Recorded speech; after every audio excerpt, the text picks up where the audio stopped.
So here's what's been happening.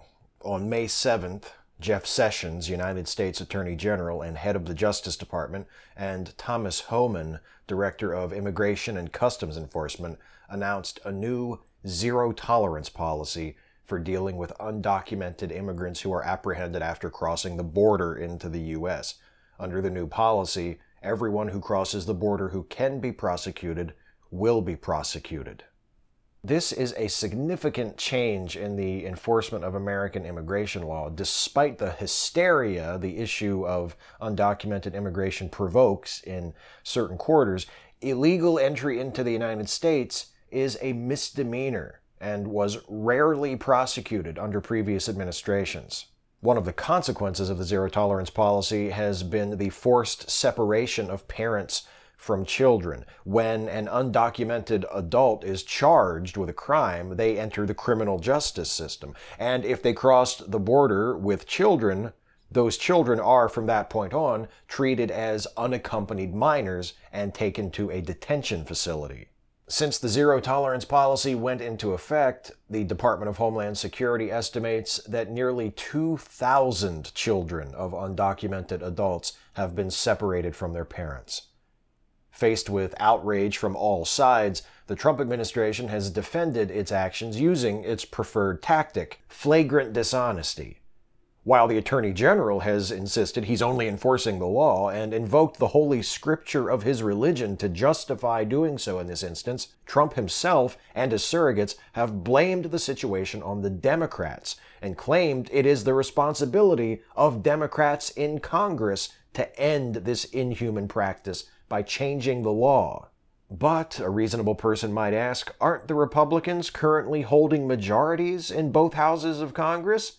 Yes, a Trump defender might well answer, but Republicans have only a slim majority in the Senate, and in order to overcome a potential filibuster, a bill has to pass with at least 60 votes. I see, the reasonable person might respond. In that case, why don't the Republicans, who supposedly hate the practice of separating parents and children and are eager to change it, introduce a bill to force the Trump administration to stop separating parents from children? Surely more than a few Democrats would support such a measure. In fact, I'm surprised the Democrats haven't introduced a bill like that already.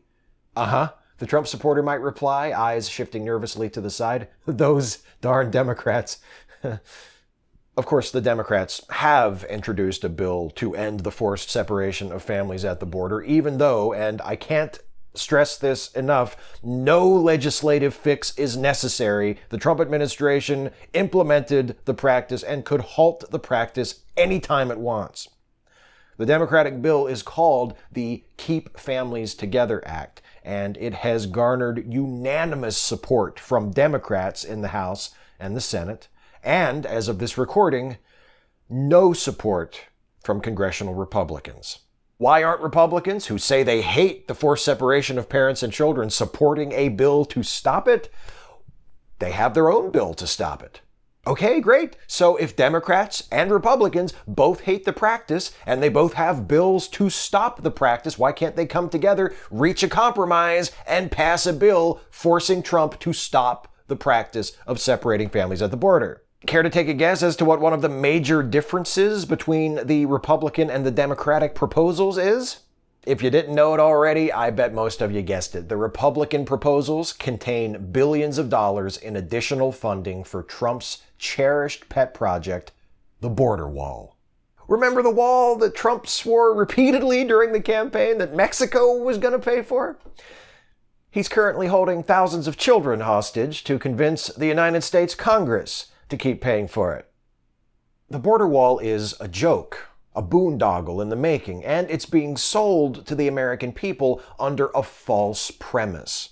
When the Attorney General announced the zero-tolerance policy, he repeated a claim that Trump has been making since the election campaign, that America is being overrun by undocumented immigrants, dangerous, violent people who are streaming across our borders in unprecedented numbers and creating a major public safety and national security risk.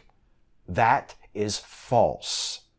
Undocumented immigrants are not streaming over the border. America is not being overrun. And the overwhelming majority of immigrants who do come to this country, documented and undocumented, are not criminals and are not violent. The President of the United States is using the fate of imprisoned children as leverage to obtain funding for an ineffectual solution to a non-existent problem.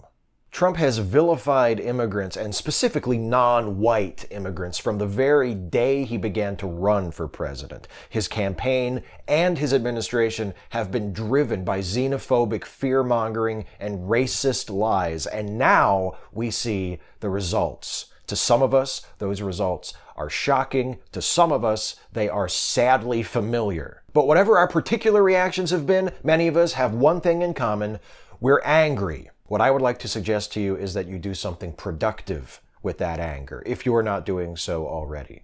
What can you do? You can support organizations that are fighting for immigrant rights, like the ACLU, the National Network for Immigrant and Refugee Rights, the Young Center for Immigrant Children's Rights, and there are many, many more. Find an organization that speaks to you and donate, volunteer, do something to support the work of that organization. You can join a protest.